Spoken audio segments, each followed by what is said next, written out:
Le 23 août 1856, sur la place du marché de Montgomery, Alabama, une femme fut vendue pour la somme extraordinaire de $7 200.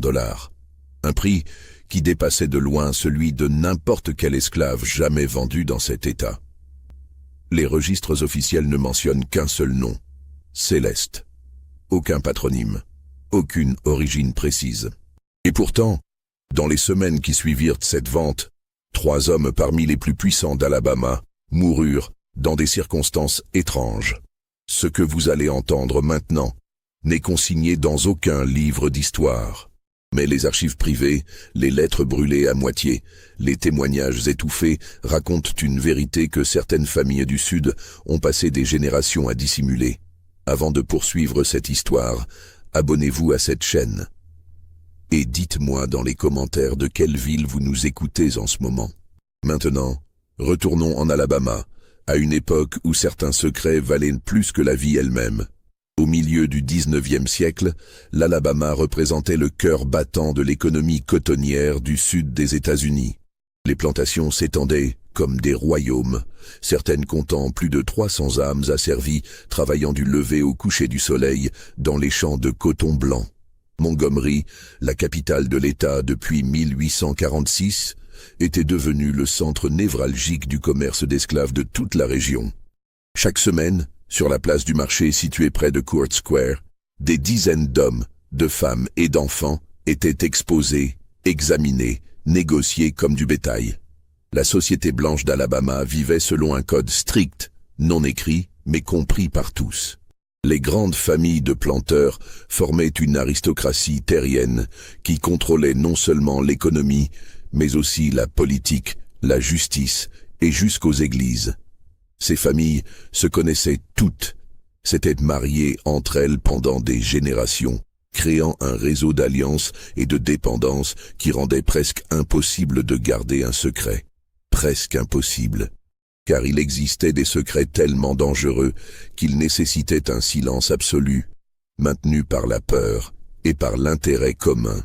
L'été de 1856 fut particulièrement accablant. La chaleur étouffante de juillet et août transformait Montgomery en un enfer de poussière et de sueur. Les cours d'eau qui traversèrent la région avaient baissé, révélant des berges craquelées. Dans cette atmosphère suffocante, les tensions sociales étaient exacerbées. Le débat national sur l'esclavage s'intensifiait, divisant le pays entre nord et sud, créant des fractures qui mèneraient bientôt à la guerre. Mais à Montgomery, personne ne doutait encore de la pérennité du système. Les planteurs continuaient d'acheter et de vendre des êtres humains avec la même assurance tranquille qu'ils achetaient du mobilier ou du bétail. C'est dans ce contexte qu'apparut Céleste. Elle arriva à Montgomery au début du mois d'août, amenée par un marchand d'esclaves du nom de Silas Hendrickson, un homme connu pour ses transactions dans toute la vallée du Mississippi. Hendrickson était un personnage pragmatique, brutal quand nécessaire, mais surtout calculateur. Il possédait un entrepôt près des docks où il gardait sa marchandise avant les ventes. Les conditions dans ces lieux étaient effroyables. Des cellules sombres où des dizaines de personnes attendaient à leur sort, enchaînées, nourries au minimum, vivant dans leurs propres déchets. Mais Céleste ne fut jamais placée dans l'entrepôt commun. Hendrickson lui réserva une pièce séparée, presque confortable selon les standards de l'époque. Une chambre avec une vraie fenêtre, un lit de camp propre, de la nourriture décente. Ce traitement inhabituel ne passa pas inaperçu parmi les employés d'Hendrickson. L'un d'eux, un homme blanc nommé Jacob Reeves, qui gérait les registres, nota dans son journal personnel, retrouvé un siècle plus tard dans les affaires de sa petite fille. Le patron traite cette négresse comme si elle était en porcelaine. Il refuse de dire d'où elle vient. Quand je lui ai demandé pourquoi tant de précautions, il m'a regardé avec des yeux que je ne lui avais jamais vus et m'a dit de fermer ma bouche si je tenais à garder ma position. Physiquement, Céleste ne correspondait à aucun des standards habituels qui déterminaient le prix d'une personne asservie sur le marché. Elle n'était pas particulièrement grande ni robuste. Au contraire, elle avait une silhouette mince, presque fragile, avec des mains qui ne portaient pas les cicatrices du travail au champ. Sa peau était d'un brun clair, qui suggérait un métissage, Mais ses traits ne permettaient pas de déterminer précisément ses origines. Elle pouvait avoir entre 25 et 35 ans, l'âge exact restant un mystère. Ses cheveux, décrits dans plusieurs témoignages, étaient longs et ondulés, généralement couverts d'un foulard de couleur sombre. Mais ce qui frappait tous ceux qui la voyaient, c'était son regard. Un regard qui ne baissait pas les yeux comme on l'exigeait des esclaves. Un regard direct, pénétrant, qui semblait voir à travers les gens. Plusieurs témoins racontèrent plus tard qu'elle ne parlait presque jamais, répondant aux questions par des monosyllabes ou des hochements de tête. Pourtant, quand elle parlait, son anglais était parfait, sans l'accent typique des esclaves nés dans les plantations, ni celui des Africains récemment arrivés par les routes illégales de la traite. Le mystère autour de ses origines alimenta immédiatement les rumeurs. Certains prétendaient qu'elle venait de la Nouvelle-Orléans, d'autres juraient l'avoir vue des années auparavant dans une plantation près de Natchez. Il y eut même des murmures selon lesquels elle aurait été élevée dans une famille riche du Nord avant d'être vendue au Sud dans des circonstances obscures. Hendrickson refusait de clarifier quoi que ce soit. Sur l'affiche annonçant la vente, il se contenta d'écrire « Femme de maison, excellente éducation, sait lire, écrire et compter, connaissance des langues, compétences domestiques supérieures. » La mention qu'elle savait lire et écrire était déjà exceptionnelle. Dans la plupart des États du Sud, il était illégal d'enseigner la lecture aux esclaves. Le fait que Hendrickson le mentionne ouvertement suggérait que Céleste avait été éduquée ailleurs, peut-être à l'étranger ou dans des circonstances très particulières. Mais c'était la mention de connaissance des langues qui intriguait le plus. Quelle langue? Combien? Et comment une femme asservie avait-elle pu acquérir une telle éducation? La vente était prévue pour le 23 août à 10 heures du matin. Normalement, les enchères d'esclaves à Montgomery attiraient un public varié, des planteurs venus de tout l'État, des marchands, des spéculateurs et aussi des curieux qui venaient simplement observer. Mais la vente de Céleste fut différente dès le départ. Hendrickson avait fait savoir discrètement, uniquement aux acheteurs les plus fortunés, qu'il s'agissait d'une opportunité exceptionnelle. Il avait fixé un prix de départ inhabituel, 2000 $. À cette époque, un esclave vigoureux pour les champs se vendait entre 800 et 1200 $. Même les esclaves domestiques les plus qualifiés dépassaient rarement 1500 $. Le matin de la vente, une chaleur écrasante pesait déjà sur Montgomery. Le ciel était d'un bleu délavé, presque blanc, sans le moindre nuage pour offrir un soupçon d'ombre. Sur la place du marché, une foule plus restreinte que d'habitude s'était rassemblée. On comptait une trentaine de personnes, mais parmi elles se trouvaient certains des hommes les plus puissants d'Alabama. Il y avait Edmund Caldwell, propriétaire de Riverside, l'une des plus grandes plantations de coton de la région, un domaine qui s'étendait sur plus de 4000 hectares le long de l'Alabama River. Caldwell était un homme dans la cinquantaine avancée, massif, avec un visage rougeau marqué par des décennies d'excès. Sa fortune était considérable, estimée à plus de 600 000 $, une somme astronomique pour l'époque. Il était veuf depuis 5 ans et vivait seul dans sa grande maison de maître, servi par une quarantaine d'esclaves domestiques. À côté de lui se tenait Harrison Beaufort, un homme plus jeune, la quarantaine à peine, mais tout aussi influent. Beaufort était un marchand qui avait fait fortune dans l'import-export, possédant des entrepôts à Mobile et Montgomery. Il était aussi propriétaire de plusieurs boutiques dans la ville et de quelques petites plantations qu'il gérait par l'intermédiaire de régisseurs. Son apparence était celle d'un gentleman sudiste typique. Costume sombre impeccable malgré la chaleur, canne à pommeau d'argent, chapeau à large bord. Il était marié et père de 3 enfants, connu pour sa piété ostentatoire et sa présence assidue aux offices religieux. Le 3e homme d'importance présent ce jour-là était le juge Nathaniel Pemberton. À 62 ans, Pemberton incarnait la respectabilité et le pouvoir judiciaire de Montgomery. Il siégeait au tribunal de district depuis 20 ans et avait présidé certains des procès les plus importants de l'État. Son influence s'étendait bien au-delà de la salle d'audience. Il était conseiller de plusieurs hommes politiques, confident du gouverneur. et possédait lui-même une plantation de taille moyenne près de la ville. Pemberton avait la réputation d'être inflexible, juste selon les standards de l'époque, c'est-à-dire absolument dévoué au maintien de l'ordre social tel qu'il existait. Quand Céleste fut amenée sur l'estrade, un silence inhabituel tomba sur l'assistance. Elle portait une robe simple mais propre, de couleur grise, qui couvrait ses bras jusqu'aux poignets et son corps jusqu'aux chevilles. Ses cheveux étaient coiffés et partiellement dissimulés sous un foulard blanc. Elle ne portait ni chaîne ni entrave, ce qui était déjà remarquable. Hendrickson se tenait à côté d'elle, une main posée de manière presque protectrice sur son épaule. Le marchand commença son discours de vente avec un aplomb inhabituel. Il ne débitait pas le baratin typique des marchands d'esclaves, vantant la force physique ou la docilité. Au lieu de cela, il parla de Céleste comme on aurait parlé d'une œuvre d'art rare. « Messieurs, dit-il, sa voix portant dans l'air étouffant, je vous présente aujourd'hui une acquisition qui transcende le commerce ordinaire. Cette femme a été éduquée dans des conditions qui échappent à l'expérience commune. Elle maîtrise le français, l'espagnol et l'anglais avec une perfection que peu d'hommes blancs peuvent revendiquer. Elle sait lire et écrire dans ces 3 langues. Elle possède des connaissances en comptabilité, en gestion de maison, en médecine domestique et en botanique. Elle peut tenir une conversation sur des sujets variés avec une intelligence qui surprendrait plus d'un prétendu érudit. Cette description suscita des murmures dans l'assistance.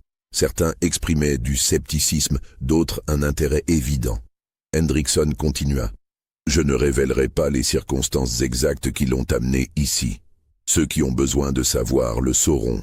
Ce que je peux dire, c'est que cette femme représente une opportunité unique. Pour un homme de raffinement qui recherche plus qu'une simple domestique, pour un homme qui comprend la valeur d'une présence cultivée dans sa demeure. » Les enchères commencèrent à $2000, comme annoncé. Edmund Caldwell fit immédiatement une offre de $2500. Harrison Beaufort renchérit presque aussitôt à $3000.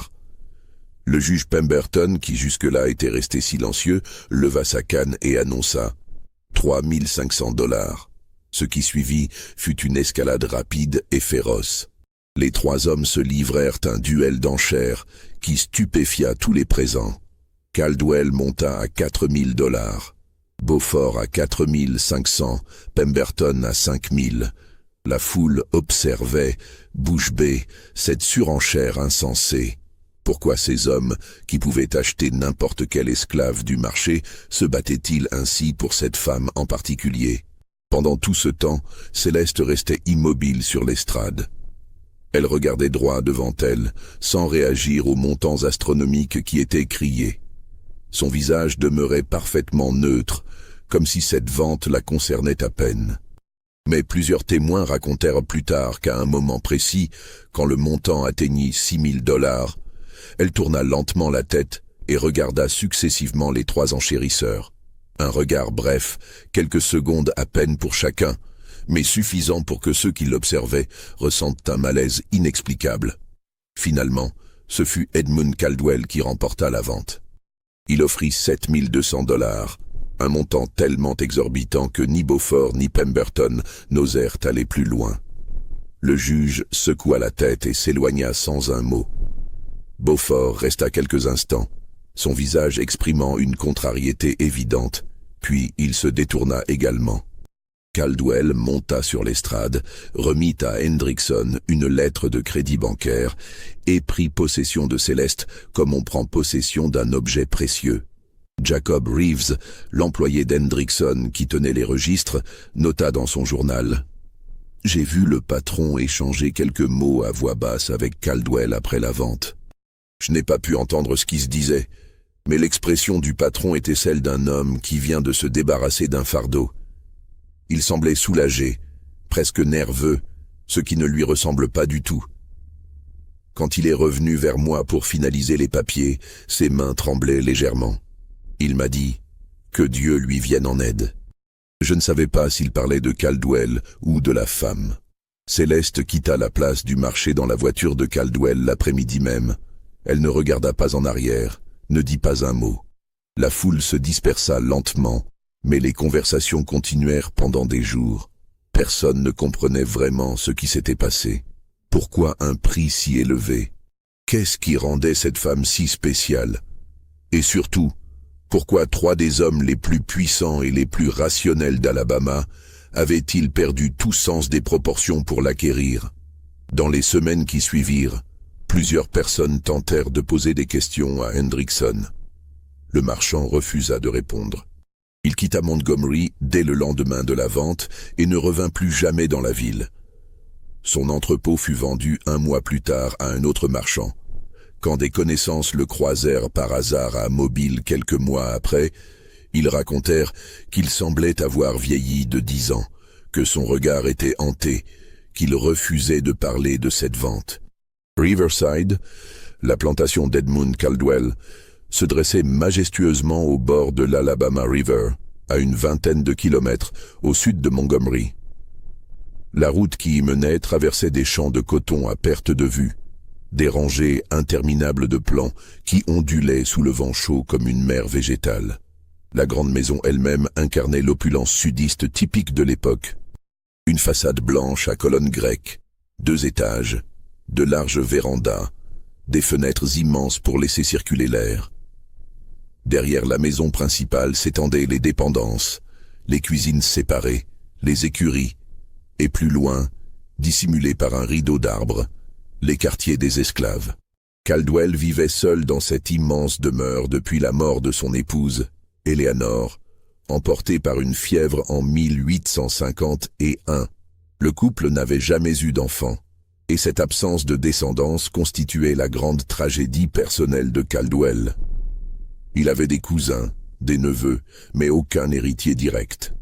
La gestion quotidienne de la maison était assurée par une esclave nommée Ruth, une femme dans la cinquantaine, qui servait la famille Caldwell depuis plus de 30 ans. Ruth dirigeait une équipe d'une dizaine d'esclaves domestiques, tous très expérimentés, tous habitués aux exigences strictes du maître. Quand Céleste arriva à Riverside, Ruth fut immédiatement méfiante. L'arrivée d'une nouvelle esclave domestique n'était pas un événement rare en soi, mais le prix payé pour celle-ci et l'attention évidente que Caldwell lui portait créèrent un malaise immédiat. Ruth raconta plus tard à une autre esclave qui répéta l'histoire à son propre enfant, qui finalement la transmit aux générations suivantes. Le maître lui a donné la chambre bleue, celle du 2e étage avec vue sur la rivière. Cette chambre était celle de Madame Eleanor avant qu'elle ne meure. Personne n'y avait dormi depuis 5 ans. Il l'a fait nettoyer, aérer, préparer comme si c'était pour une invitée de marque. Et quand je lui ai demandé quelles seraient les tâches de cette femme, il m'a répondu qu'elle n'aurait aucune tâche domestique pour le moment, qu'elle devait simplement se reposer et s'habituer à la maison. Ce traitement exceptionnel ne passa pas inaperçu parmi les esclaves de Riverside. Dans les quartiers, les conversations allaient bon train. Qui était cette femme? Pourquoi un tel privilège? Certains pensaient qu'elle était peut-être une parente illégitime de Caldwell, une métisse issue d'une liaison secrète. D'autres murmuraient des hypothèses plus sombres, évoquant des pratiques occultes, des pactes interdits. La superstition était forte parmi la population asservie et l'étrangeté de la situation alimentait toutes sortes de rumeurs. Pendant les 2 premières semaines, Céleste resta effectivement dans sa chambre la plupart du temps. Les esclaves qui lui apportaient ses repas racontaient qu'elle lisait constamment, des livres que Caldwell lui fournissait depuis sa bibliothèque personnelle. Elle lisait en français, en anglais, en espagnol. Parfois, elle écrivait des pages et des pages de ce qui semblait être un journal ou des lettres. Mais à qui écrivait-elle? Les lettres n'étaient jamais envoyées, jamais transmises à personne. Caldwell lui-même passait plusieurs heures par jour dans la chambre bleue ou sur la véranda adjacente, conversant avec Céleste. Les domestiques qui servaient le thé ou apportaient des rafraîchissements racontèrent que ces conversations se déroulaient en français, une langue que peu comprenaient à Riverside. Le ton n'était jamais celui d'un maître s'adressant à une esclave. C'était une conversation entre égaux, presque intime, parsemée de rires occasionnels, de longues pauses réflexives, de discussions qui semblaient porter sur des sujets complexes. cette relation inhabituelle commença à attirer l'attention au-delà des limites de la plantation. Les nouvelles se répandaient vite dans la société fermée des planteurs d'Alabama. Des visiteurs qui passaient par Riverside revenaient avec des récits étonnés. Un certain colonel Matthews, voisin et ami de longue date de Caldwell, raconta à son épouse « Edmund est transformé. Je ne l'avais pas vu si vivant depuis la mort d'Eleanor. Il parle de cette femme comme s'il parlait d'un miracle. Il dit qu'elle a une intelligence qui défie tout ce qu'il a connu, qu'elle peut discuter de philosophie, de politique, de littérature avec une profondeur que peu d'hommes blancs possèdent. C'est profondément troublant. » Mais ce qui troublait vraiment Matthews et les autres, ce n'était pas seulement l'admiration évidente de Caldwell. C'était le fait qu'ils semblaient avoir complètement oublié la nature de leur relation. Dans le sud esclavagiste, les rapports entre maîtres et esclaves étaient strictement codifiés. Même dans les cas de concubinage, aussi répandus qu'ils soient, la hiérarchie restait claire. Le maître restait le maître, l'esclave restait l'esclave. Mais avec Céleste, cette distinction semblait s'estomper dangereusement. Au bout d'un mois, Harrison Beaufort, l'homme d'affaires qui avait tenté d'acheter Céleste lors de la vente, vint rendre visite à Caldwell. Cette visite n'était pas inhabituelle en soi. Les deux hommes entretenaient des relations commerciales depuis des années. Mais le but réel de cette visite devint évident quand Beaufort demanda à voir Céleste. Caldwell refusa catégoriquement. Selon un domestique qui servait dans la pièce, Beaufort insista, son ton devenant plus pressant. « Edmund, soyez raisonnable. Cette situation attire les regards. Les gens parlent. Vous devez comprendre que cette femme ne peut pas rester ici dans ces conditions. C'est contraire à toutes les convenances. » Caldwell répondit froidement. « Harrison, ce qui se passe dans ma maison ne regarde personne d'autre que moi.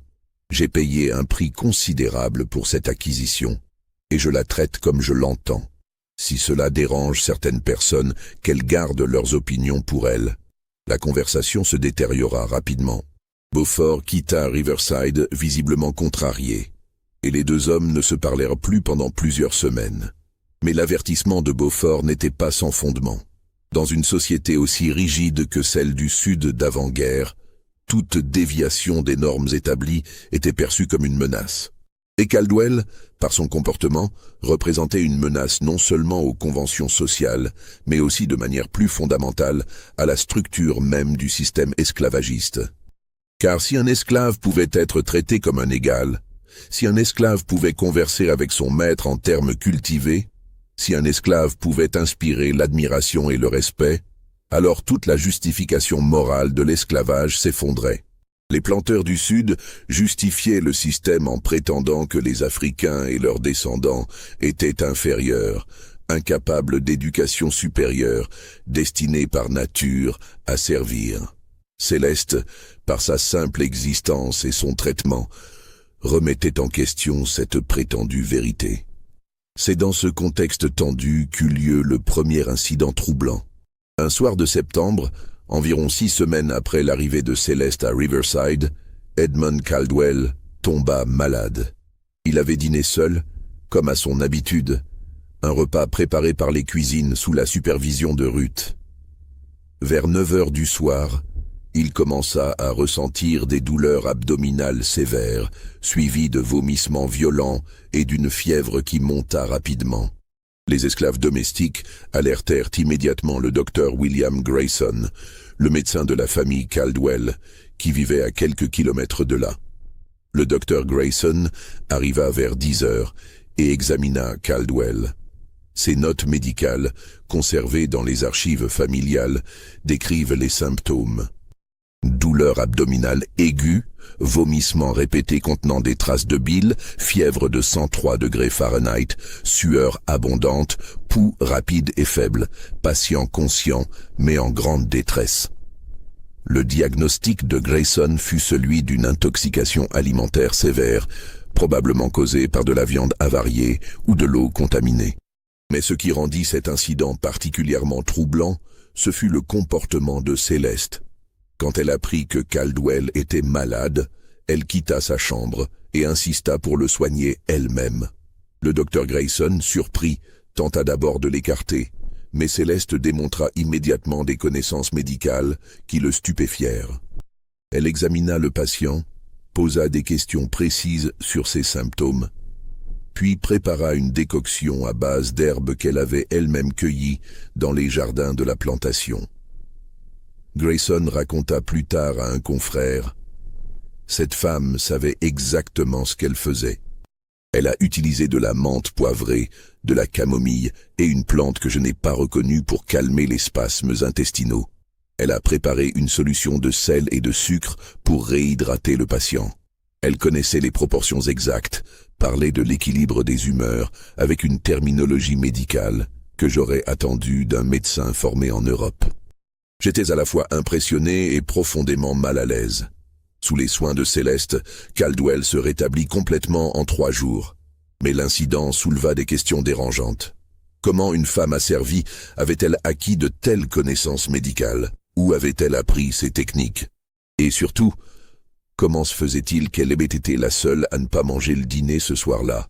Ruth, interrogée discrètement par le docteur Grayson, confirma que Céleste n'avait pas pris son repas du soir, prétextant qu'elle n'avait pas faim. Cette coïncidence n'échappa pas à certains. Des murmures commencèrent à circuler parmi les esclaves, puis parmi les Blancs qui travaillaient pour Caldwell. Et si ce n'était pas une simple intoxication alimentaire? Et si Céleste avait eu connaissance du danger? Ou pire, et si elle avait elle-même provoqué la maladie pour ensuite se rendre indispensable en guérissant Caldwell? Ces soupçons restèrent non formulés ouvertement, mais ils empoisonnèrent l'atmosphère à Riverside. Ruth devint ouvertement hostile à Céleste. Les autres esclaves domestiques gardaient leur distance, refusant de lui parler plus que nécessaire. Céleste, pour sa part, semblait parfaitement indifférente à cette hostilité. Elle continuait sa routine quotidienne, ses lectures, ses conversations avec Caldwell, comme si rien n'avait changé. Octobre arriva, apportant un léger répit à la chaleur étouffante. Les champs de coton de Riverside étaient en pleine récolte, des centaines d'esclaves travaillant du lever au coucher du soleil pour ramasser les capsules blanches avant les premières pluies d'automne. C'était une période cruciale pour l'économie de la plantation, et normalement Caldwell aurait passé ses journées à superviser personnellement les opérations. Mais cette année, il délégua la plupart de ses responsabilités à son contremaître, préférant passer son temps à Riverside en compagnie de Céleste. Ce changement de comportement alarmait les proches de Caldwell. Son contremaître, un homme du nom de Samuel Hutchins, un blanc pauvre qui avait travaillé pendant 20 ans pour la famille, exprima ses inquiétudes à plusieurs reprises. « Le maître n'est plus lui-même », confia-t-il à sa femme. « Il passe des heures enfermé avec cette femme. Il parle, il rit. Il lui a même permis de dîner avec lui à sa table. À sa table, c'est une abomination. Si quelqu'un d'important venait à le savoir, cela causerait un scandale énorme. » Mais le scandale était déjà en train de se propager, discrètement mais sûrement. Dans les salons de Montgomery, dans les églises, lors des réunions entre planteurs, le nom de Caldwell revenait systématiquement dans les conversations, accompagné de hochements de tête désapprobateurs, de regards entendus. La rumeur la plus répandue était que Céleste était devenue la maîtresse de Caldwell, une situation en soi pas si inhabituelle. Mais le fait qu'il la traite ouvertement comme une égale plutôt que comme une concubine secrète transformait cette relation en transgression inacceptable. Le juge Nathaniel Pemberton, l'homme qui avait tenté d'acheter Céleste lors de la vente, décida de prendre les choses en main. En tant que figure d'autorité morale et juridique, il se sentait investi d'une mission. Mi-octobre, il se rendit à Riverside accompagné du révérend Thomas Whitfield, le pasteur de l'église méthodiste que fréquentait Caldwell. Leur but était clair. Ramener Caldwell à la raison et, si nécessaire, lui faire comprendre que son comportement menaçait non seulement sa propre réputation, mais aussi l'ordre social dans son ensemble. La rencontre eut lieu dans le bureau de Caldwell, une pièce lambrissée de chaînes sombres, remplie de livres et de documents commerciaux.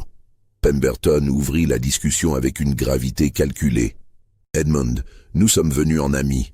Nous sommes préoccupés par ce que nous entendons.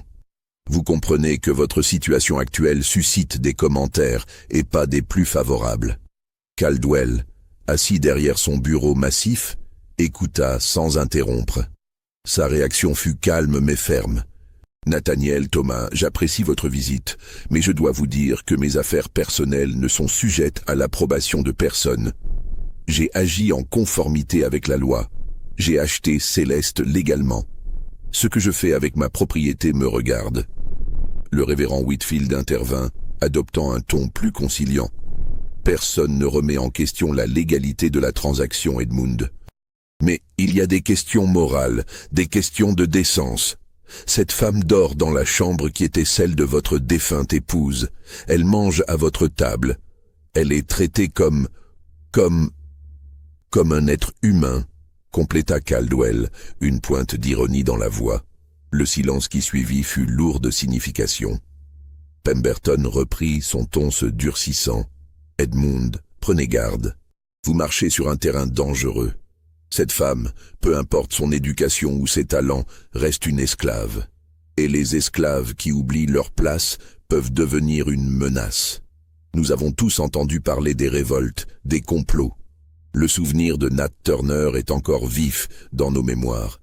Nous ne pouvons pas tolérer que les distinctions s'estompent. » Caldwell se leva, mettant fin à la réunion. « Messieurs, je vous remercie de votre sollicitude, mais je vous demande de partir maintenant. Je gère mes affaires comme je l'entends, et je n'ai pas besoin de conseillers non sollicités. » Pemberton et Whitfield se retirèrent, mais leur départ ne marqua pas la fin de l'affaire. Au contraire, ils commencèrent à mobiliser l'opinion publique contre Caldwell. Pemberton, en particulier, était déterminé à agir. Il convoqua discrètement plusieurs planteurs influents et leur fit part de ses préoccupations. Il suggéra même qu'une intervention légale pourrait être nécessaire si Caldwell continuait dans cette voie. C'est dans ce climat de tension croissante que survint le deuxième incident majeur. Le 28 octobre 1856, Harrison Beaufort fut retrouvé mort dans son bureau de Montgomery. Les circonstances de sa mort étaient troublantes. Selon le rapport du coroner, retrouvé dans les archives judiciaires du comté, Beaufort était décédé d'une crise cardiaque. Mais plusieurs détails ne cadraient pas avec un décès naturel. Le corps avait été découvert par un employé le matin, assis dans son fauteuil derrière son bureau. Beaufort portait encore ses vêtements de la veille, suggérant qu'il était mort dans la soirée ou pendant la nuit. Son visage, selon les témoins, exprimait une terreur extrême. Ses yeux étaient grands ouverts, sa bouche tordue dans ce qui ressemblait à un cri silencieux. Ses mains agrippèrent les accoudoirs de son fauteuil avec une telle force que les jointures étaient blanches, les ongles enfoncés dans le cuir. Plus étrange encore, on trouva sur son bureau une lettre à moitié écrite, l'encre encore fraîche. La lettre était adressée à sa femme et commençait ainsi. « Ma très chère Élisabeth, si tu lis ces mots, c'est que mes pires craintes se sont réalisées. Je dois te parler de quelque chose que j'ai gardé secret, quelque chose qui me tourmente depuis des semaines. Cette femme, Céleste, celle que Caldwell a achetée, elle n'est pas... » La phrase s'arrêtait là, brusquement, comme si Beaufort avait été interrompu au milieu de son écriture. Le docteur Grayson, appelé pour examiner le corps, ne put établir de cause de mort définitive. « Le cœur a cessé de battre », écrivit-il dans son rapport, « mais je ne peux déterminer pourquoi. Il n'y a aucune marque de violence, aucun signe d'empoisonnement évident. L'autopsie révèle un cœur en bon état pour un homme de son âge. C'est comme s'il était mort de peur. » Cette dernière phrase, « mort de peur », se répandit rapidement et alimenta les spéculations les plus folles. Qu'est-ce qui avait pu effrayer Beaufort à ce point? Qu'allait-il révéler dans sa lettre inachevée? Et pourquoi mentionnait-il Céleste? La police de Montgomery mena une enquête sommaire. Ils interrogèrent les employés de Beaufort, sa famille, ses associés. Personne ne pouvait expliquer ce qui s'était passé. La veille de sa mort, Beaufort avait paru normal, peut-être un peu préoccupé selon certains, mais rien qui suggère une crise imminente. Il avait travaillé tard dans son bureau, comme il le faisait souvent. Le gardien de l'immeuble jura qu'aucun visiteur n'était entré après la fermeture des bureaux. La théorie officielle fut celle d'une crise cardiaque causée par le surmenage et le stress.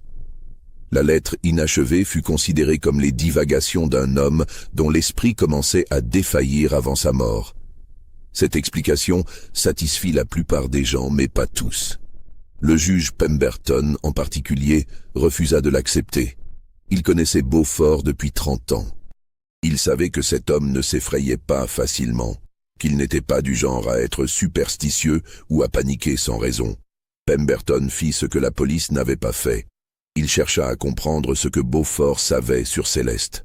Il interrogea discrètement Silas Hendrickson, le marchand d'esclaves qui l'avait vendu. Mais Hendrickson resta muré dans le silence, refusant de révéler quoi que ce soit sur les origines de Céleste ou les circonstances de son acquisition. Pemberton essaya également d'obtenir des informations auprès d'autres marchands d'esclaves de la région, pensant que quelqu'un devait connaître l'histoire de cette femme. Il ne trouva rien. C'est alors que Pemberton découvrit un détail troublant.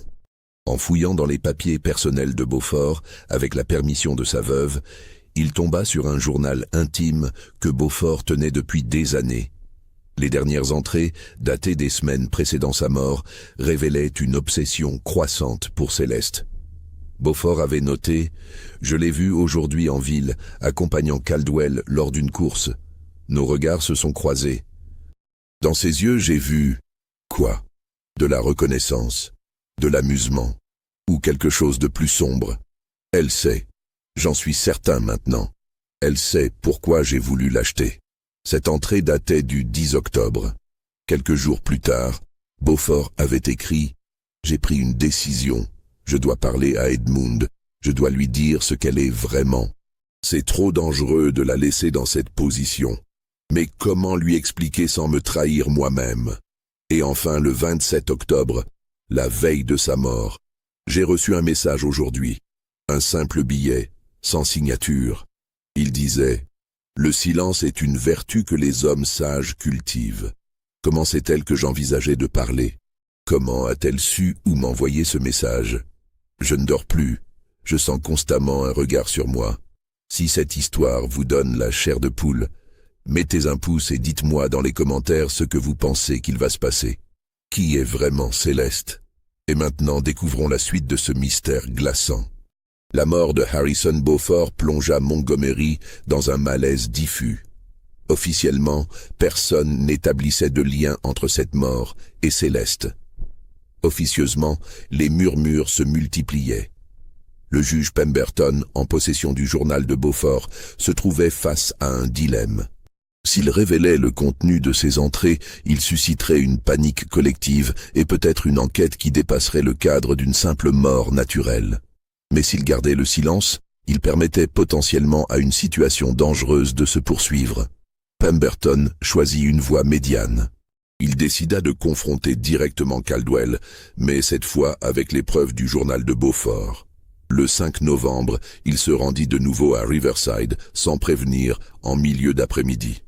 Caldwell était dans le jardin, marchant lentement le long des allées bordées de camélias, en compagnie de Céleste. Ils conversaient en français, leur voix portée par le vent léger d'automne. Quand Caldwell aperçut Pemberton, son expression se durcit. Il dit quelques mots à Céleste, qui s'inclina légèrement et rentra dans la maison. Pemberton nota ce geste avec un frisson désagréable. Une esclave ne s'inclinait pas ainsi, avec cette grâce, cette dignité. Une esclave se courbait, baissait les yeux, disparaissait rapidement. Céleste, elle, s'était retirée comme une dame de compagnie qui comprend qu'une conversation privée va avoir lieu. Les deux hommes s'assirent sur la véranda. Pemberton sortit le journal de Beaufort de sa sacoche et le posa sur la table entre eux. « Edmund, je vais être direct. Harrison Beaufort est mort dans des circonstances que je trouve suspectes. Avant sa mort, il était obsédé par cette femme, Céleste. Il écrit qu'elle sait quelque chose sur lui, qu'elle représente un danger. Je veux que vous me disiez tout ce que vous savez sur elle. D'où vient-elle? Qui est-elle vraiment ?» Caldwell prit le temps de répondre. Il regarda longuement la rivière en contrebas, comme s'il cherchait ses mots. Finalement il dit « Nathaniel, Harrison était mon ami. Sa mort m'a profondément affecté. Mais je ne peux pas accepter l'idée que vous semblez suggérer. Céleste n'a rien à voir avec ce qui lui est arrivé.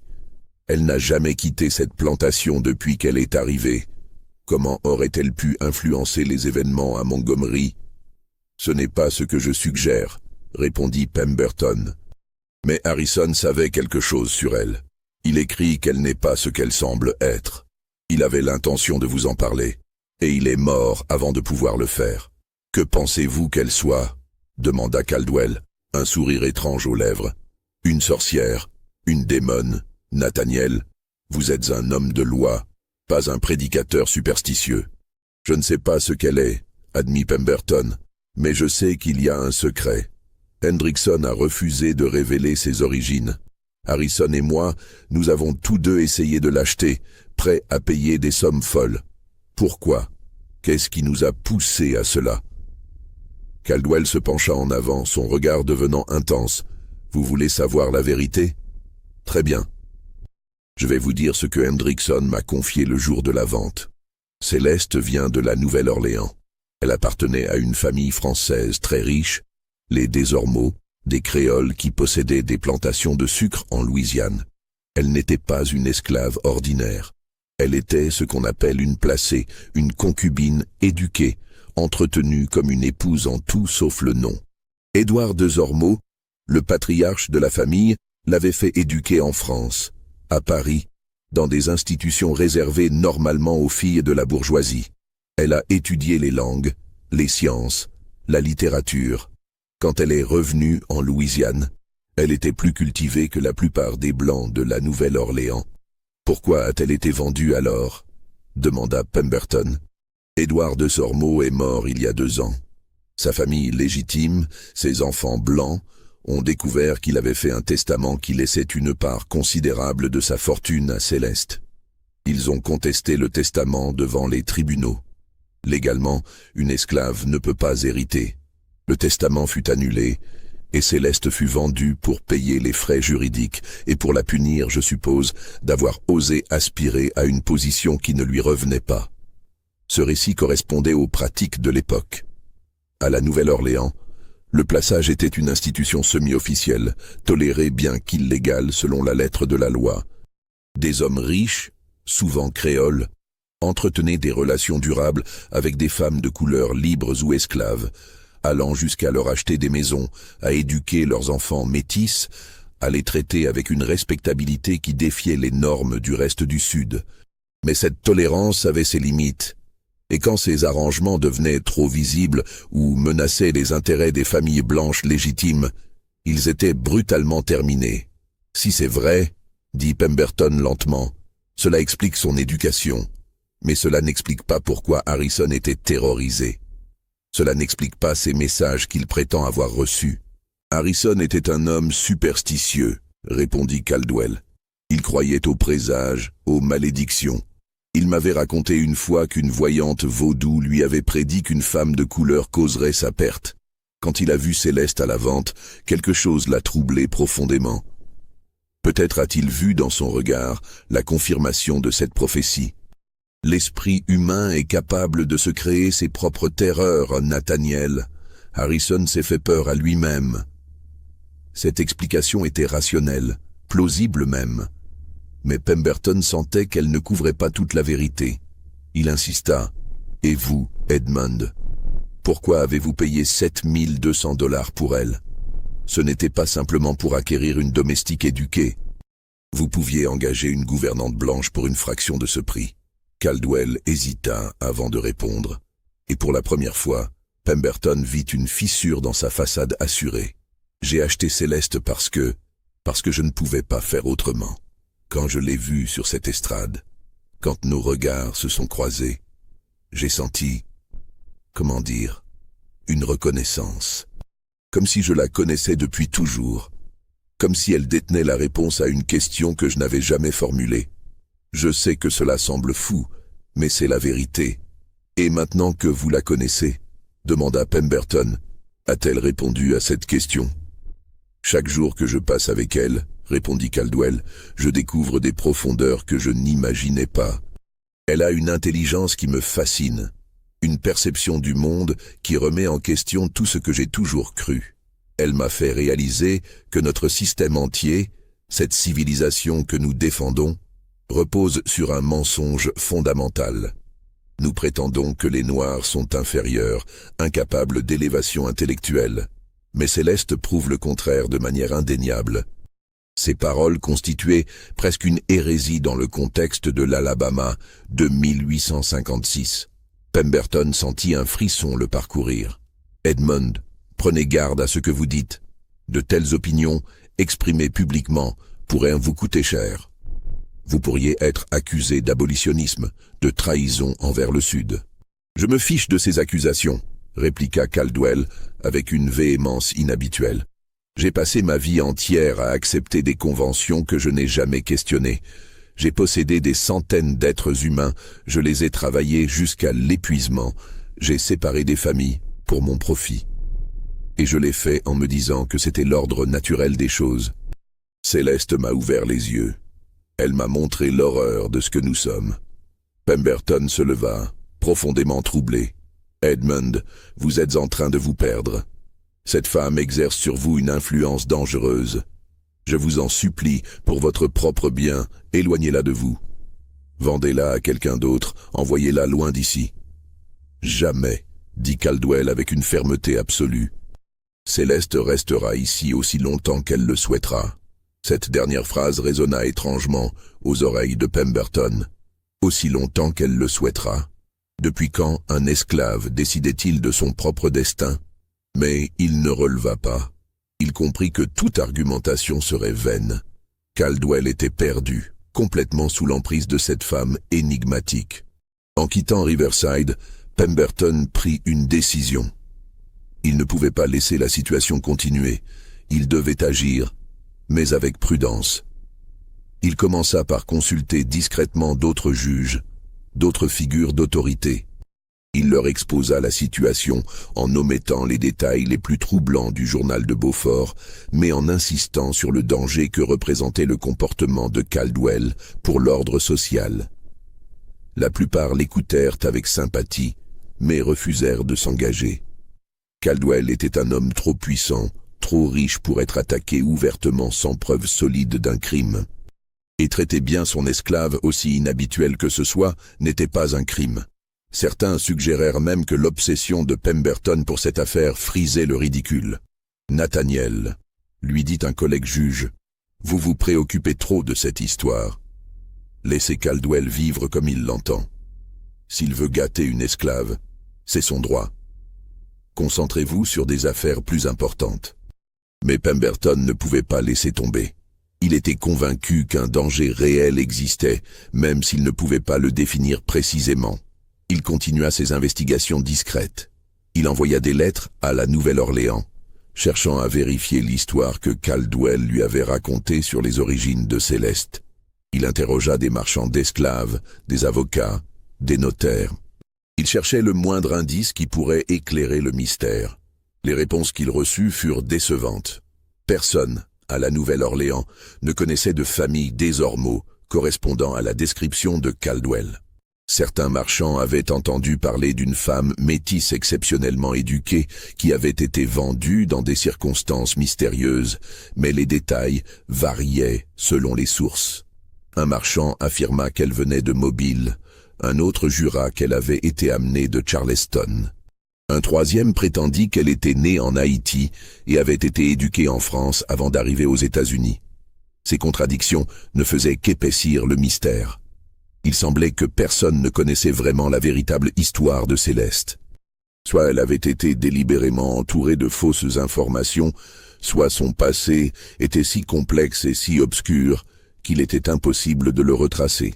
Le 15 novembre 1856, le juge Nathaniel Pemberton fut trouvé mort dans sa chambre. La nouvelle se répandit comme une traînée de poudre dans Montgomery. 2 des hommes les plus en vue de la communauté, morts à 3 semaines d'intervalle, tous 2 obsédés par la même femme. Cette fois, il n'était plus possible d'ignorer la connexion. Les circonstances de la mort de Pemberton étaient encore plus troublantes que celles de Beaufort. Le juge avait été découvert par son valet de chambre le matin. Il était couché dans son lit, dans une position presque paisible, les mains croisées sur la poitrine. Mais son visage racontait une autre histoire. Ses yeux étaient grands ouverts, fixant le plafond avec une expression de terreur absolue. Sa bouche était ouverte dans un cri silencieux. Sur sa table de nuit se trouvait une lampe à huile encore allumée et à côté, un pistolet chargé. Le docteur Grayson, appelé une fois de plus pour examiner un corps, fut incapable de déterminer une cause de mort naturelle. Le cœur a cessé de battre, écrivit-il dans son rapport, utilisant exactement les mêmes mots que pour Beaufort. Mais je ne trouve aucune explication physiologique. Il n'y a aucune marque de violence, aucun signe d'empoisonnement, aucune maladie apparente. C'est le deuxième cas en 3 semaines d'un homme en bonne santé qui meurt sans raison médicale discernable, manifestant des signes de terreur extrême. La chambre de Pemberton fut fouillée minutieusement. On découvrit que plusieurs tiroirs avaient été forcés, des papiers éparpillés partout. Le journal de Beaufort, que Pemberton conservait comme preuve, avait disparu. Les notes que Pemberton avait prises pendant ses investigations sur Céleste avaient également disparu. Quelqu'un était entré dans la chambre et avait emporté tous les documents compromettants. Le shérif de Montgomery, un homme nommé Daniel Crawford, ouvrit une enquête officielle. C'était la première fois qu'une telle démarche était entreprise. Les interrogatoires commencèrent. Le valet de Pemberton jura qu'il avait vérifié toutes les portes et fenêtres avant de se coucher. Tout était verrouillé de l'intérieur. Il n'y avait aucun signe d'effraction.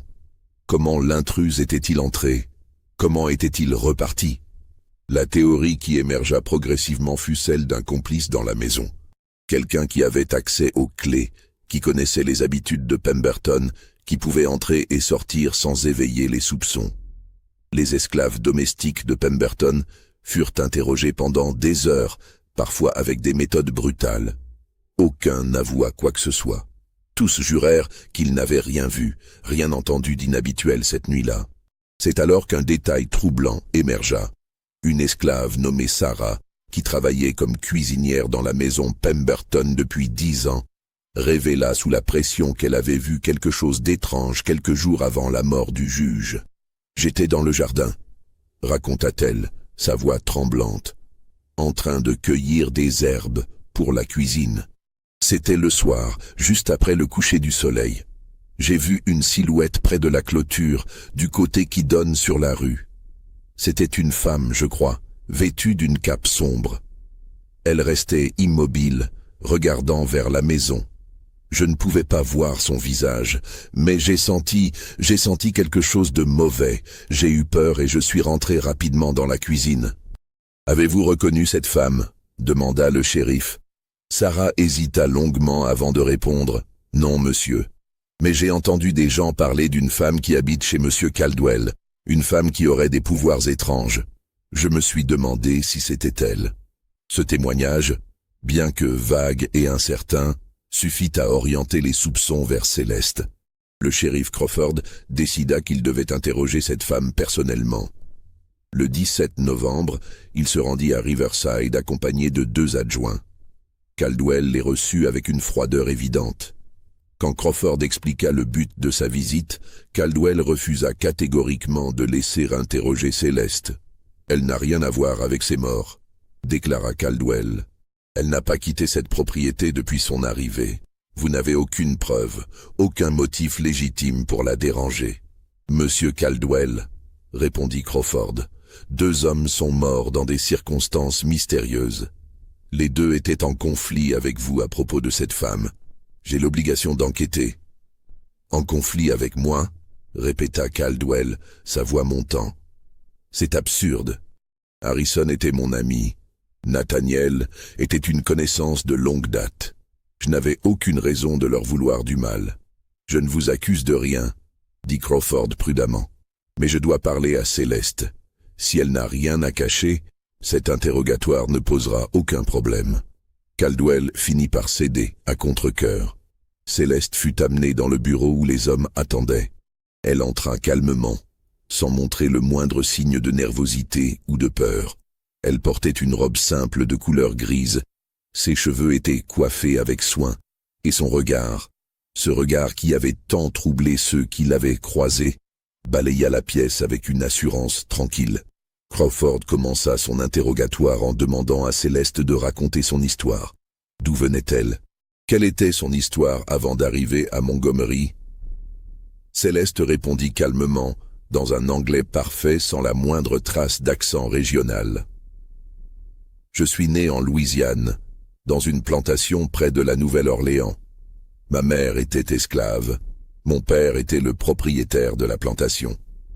Il m'a fait éduquer comme cela se fait parfois pour les enfants métis. Quand il est mort, sa famille légitime a tout vendu, y compris moi. C'est ainsi que je suis arrivé ici. Connaissez-vous Harrison Beaufort ou Nathaniel Pemberton? Demanda Crawford. Je n'ai jamais rencontré Harrison Beaufort, répondit Céleste. Je l'ai vu lors de la vente où M. Caldwell m'a acheté, mais nous n'avons jamais échangé un mot.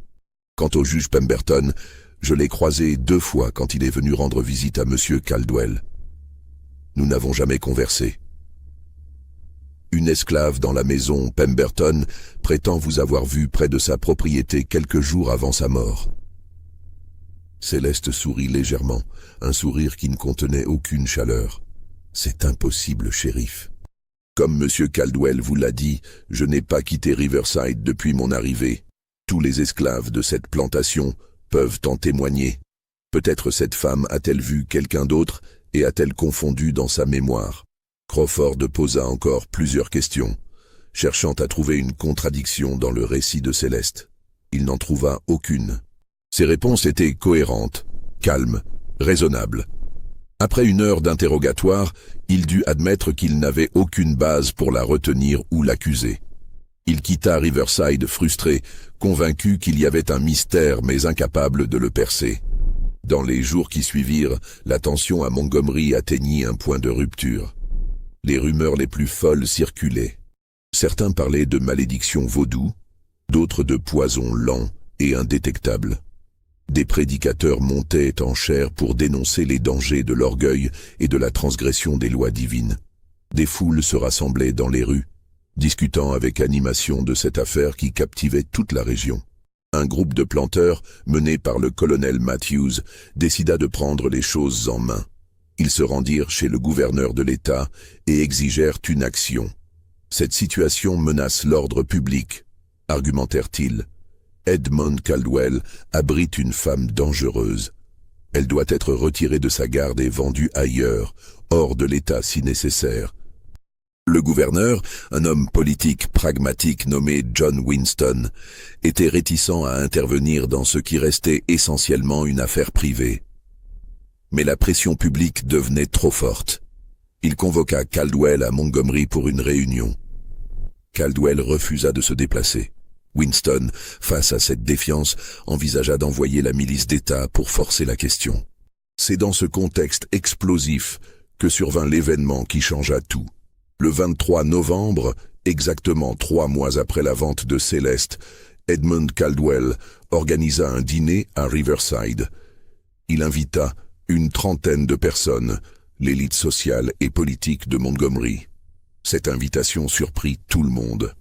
Caldwell s'était isolé depuis des semaines, et voilà qu'il convoquait soudainement la bonne société chez lui. Qu'est-ce que cela signifiait? La plupart des invités acceptèrent par curiosité. Ils voulaient voir de leurs propres yeux cette femme qui causait tant de troubles. Ils voulaient comprendre ce qui se passait vraiment à Riverside. Le soir du dîner, les invités arrivèrent dans leurs plus beaux atours. La grande maison était illuminée par des centaines de bougies. Les domestiques avaient préparé un banquet somptueux. Caldwell accueillit ses invités avec une hospitalité chaleureuse, comme s'il n'y avait jamais eu de tension, comme si les 2 derniers mois n'avaient jamais existé.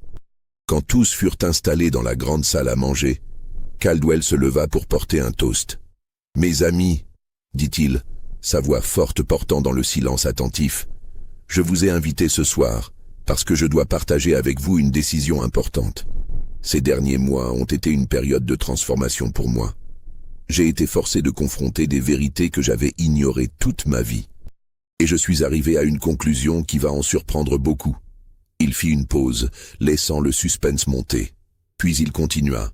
Je vais libérer tous mes esclaves. Les 327 hommes, femmes et enfants qui travaillent dans mes champs et dans ma maison seront affranchis.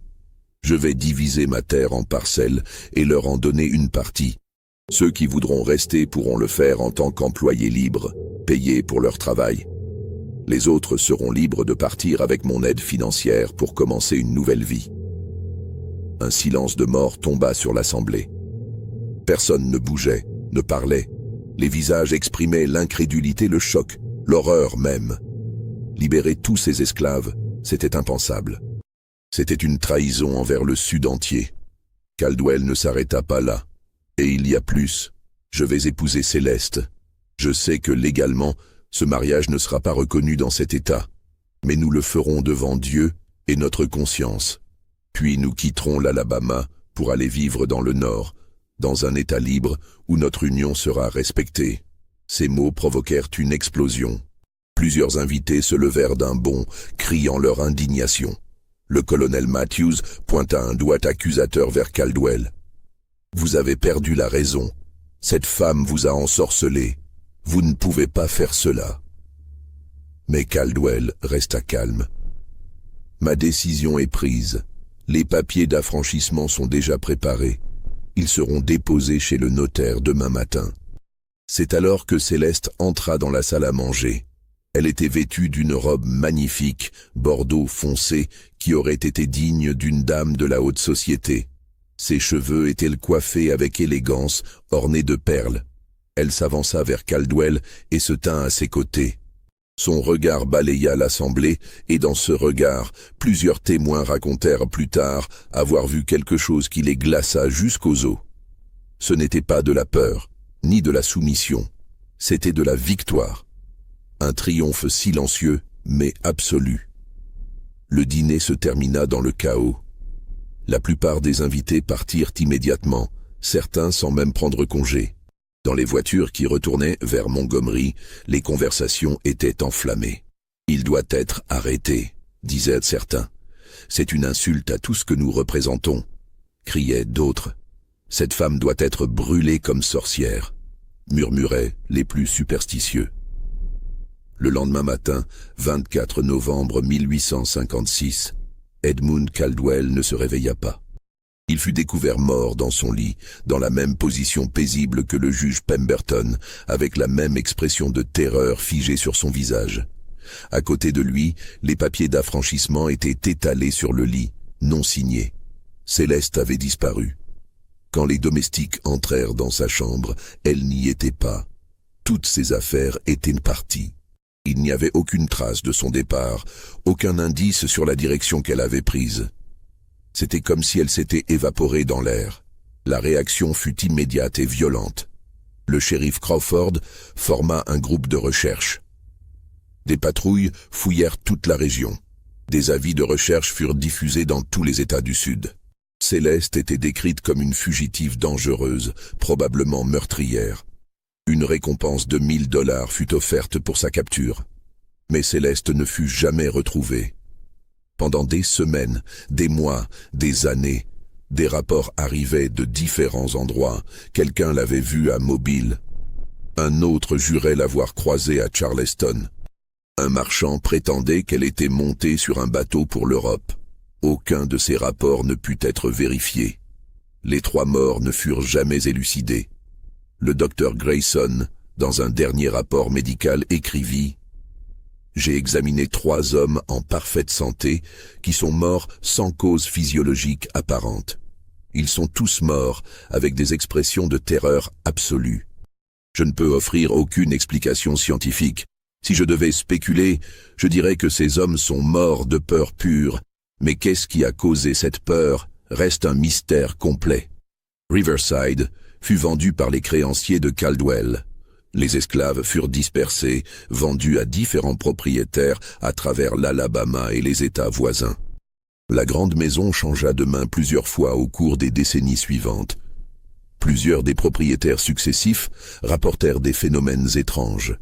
Des pas dans les couloirs vides, des conversations en français entendues la nuit, une présence oppressante dans la chambre bleue qui avait été celle de Céleste.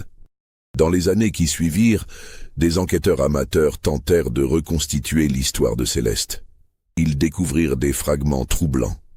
Un marchand de la Nouvelle-Orléans se souvenait vaguement d'une femme correspondant à sa description, mais elle portait un nom différent. Un notaire de Charleston avait des documents mentionnant une femme métisse exceptionnellement éduquée qui était passée par son bureau, mais les dates ne correspondaient pas. Un prêtre à Mobile racontait avoir entendu en confession une histoire de vengeance qui impliquait une femme capable de parler plusieurs langues et de manipuler les hommes les plus puissants par sa seule présence. Ce qui émergea de ces fragments fut une image troublante. Céleste n'était peut-être pas une victime passive du système esclavagiste. Peut-être était-elle quelque chose de plus complexe, de plus dangereux. Certains commencèrent à théoriser qu'elle avait orchestré toute l'affaire depuis le début, qu'elle avait délibérément attiré l'attention de Beaufort, Pemberton et Caldwell lors de la vente, qu'elle avait choisi Caldwell parce qu'il était le plus vulnérable, le plus seul, le plus susceptible de tomber sous son influence. Mais pourquoi? Quel était son but? Si c'était la vengeance, contre qui et pourquoi? Si c'était la liberté, pourquoi ce chemin si tortueux et si sanglant? Ces questions restèrent sans réponse. Un détail particulièrement troublant fut découvert des années plus tard. En 1873, un historien local qui compilait des archives trouvait une lettre dans les papiers personnels de Silas Hendrickson, le marchand qui avait vendu Céleste. La lettre était adressée à un confrère marchand et datait de septembre 1856, quelques semaines après la vente. Hendrickson écrivait « J'ai fait une erreur terrible. Je n'aurais jamais dû amener cette femme à Montgomery. Elle m'a été confiée avec des instructions strictes de la vendre rapidement et discrètement, puis de quitter la région. On m'a payé 5 000 $ en avance pour cette transaction, plus que je n'ai jamais reçu. Mais maintenant, je comprends pourquoi. Celui qui me l'a confiée savait ce qu'elle était capable de faire. Il savait qu'elle causerait des destructions. J'aurais dû refuser, mais l'argent était trop tentant. Maintenant, je vis dans la peur constante qu'elle vienne me trouver. Cette lettre soulevait plus de questions qu'elle n'apportait de réponses. Qui avait confié Céleste à Hendrickson? Qui avait payé pour qu'elle soit vendue à Montgomery spécifiquement? Était-ce une conspiration plus large, impliquant des gens que l'histoire n'avait jamais identifiés? Il y eut une dernière découverte, la plus troublante de toutes. En 1882, un ancien esclave de Riverside, devenu libre après la guerre civile et vivant dans le Nord, publia un petit mémoire de ses années en servitude. Dans ce mémoire, il incluait un passage sur Céleste. Il écrivait « Nous avions tous peur de cette femme. Elle ne parlait presque jamais aux esclaves, mais quand elle le faisait, c'était toujours en créole ou en français. Une nuit, peu avant la mort de maître Caldwell, je l'ai vue dans le jardin. Elle parlait toute seule, ou du moins je le croyais. Puis j'ai réalisé qu'elle récitait quelque chose, comme une prière ou une incantation. Les mots étaient dans une langue que je ne connaissais pas, peut-être du français ancien ou quelque chose d'encore plus vieux. Elle tenait dans ses mains des herbes qu'elle brûlait, et la fumée montait dans la nuit. Quand elle m'a aperçu, elle s'est arrêtée et m'a regardé. Ses yeux brillaient dans l'obscurité. Elle m'a dit en créole « Ce que tu as vu ne doit jamais être répété à personne de blanc. Si tu parles, tu partageras leur sort. » Je n'ai jamais rien dit, jusqu'à maintenant, des décennies plus tard, quand tous ceux qui pourraient être concernés sont morts. Ce témoignage suggérait que Céleste possédait effectivement des connaissances en pratique occultes, peut-être héritées de traditions vaudou ou d'autres systèmes de croyances africains ou caribéens. Mais utilisait-elle réellement ces pratiques, ou n'était-ce qu'un théâtre pour impressionner et contrôler ceux qui la craignaient? La frontière entre la manipulation psychologique et des capacités réelles restait floue. Les historiens modernes qui ont étudié cette affaire sont divisés. Certains croient que Céleste était simplement une femme exceptionnellement intelligente qui a utilisé les préjugés et les peurs de son époque pour manipuler des hommes puissants, causant indirectement leur mort par le stress et la terreur qu'elle inspirait. D'autres pensent qu'elle possédait réellement des connaissances en poison subtil, des substances qui pouvaient causer un arrêt cardiaque sans laisser de traces détectables par la science médicale de l'époque. Une troisième école de pensée suggère que toute l'affaire était une coïncidence remarquable, que les 3 hommes sont morts de causes naturelles amplifiées par une série d'événements malheureux qui ont créé un mythe.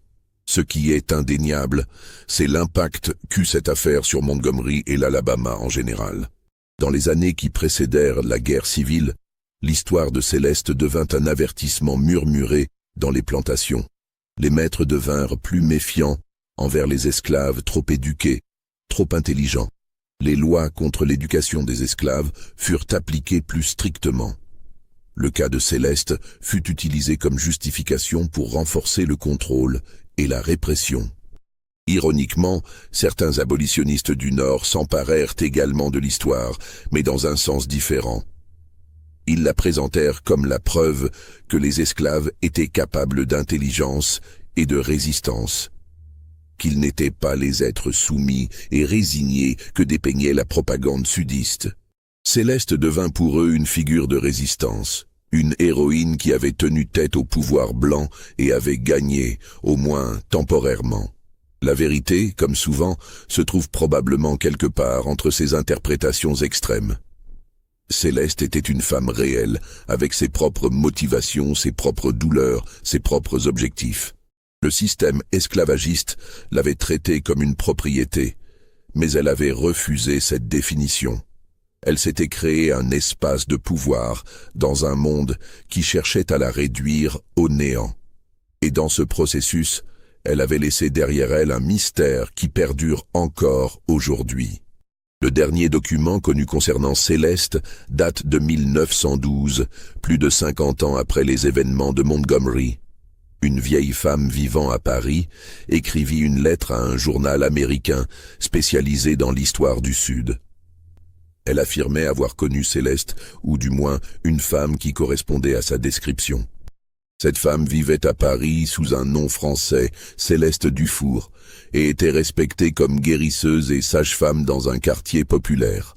Elle parlait rarement de son passé, mais une fois, après avoir bu un peu trop de vin, elle avait raconté une histoire sur l'Alabama, sur 3 hommes qui avaient tenté de la posséder, et sur comment elle leur avait enseigné que certaines âmes ne pouvaient être enchaînées. Elle m'a dit, écrivait la correspondante, que la plus grande vengeance n'est pas la mort, mais la réalisation. Elle avait forcé ces hommes à voir la vérité de ce qu'ils étaient, de ce que leur système représentait. Et cette vérité était si horrible qu'elle avait littéralement arrêté leur cœur. « Je ne les ai pas tués », m'a-t-elle dit. « Ils se sont tués eux-mêmes en regardant enfin dans le miroir que je leur ai tendu. » Voilà l'histoire de Céleste, la femme esclave la plus chère jamais vendue en Alabama, et des 3 hommes qui moururent après avoir tenté de la posséder. Croyez-vous que tout cela s'est vraiment passé? Que pensez-vous qu'il est arrivé à Céleste après sa disparition? Dites-le moi dans les commentaires. Abonnez-vous pour plus d'histoires de mystères historiques. Et partagez cette histoire avec quelqu'un qui aime les énigmes impossibles à résoudre. Les archives sont là, dans les tribunaux du comté de Montgomery, dans les registres de vente d'esclaves, dans les lettres privées conservées par des familles qui préfèrent oublier. 3 hommes sont morts, une femme a disparu, et personne depuis 1856 n'a jamais vraiment su pourquoi. Peut-être que certains secrets sont trop dangereux pour être complètement révélés. Peut-être que la vérité sur Céleste reste quelque part, attendant d'être découverte par quelqu'un d'assez courageux pour affronter ce qu'elle pourrait révéler sur notre histoire, sur notre humanité et sur les pouvoirs cachés que certaines âmes possèdent même dans les chaînes les plus cruelles.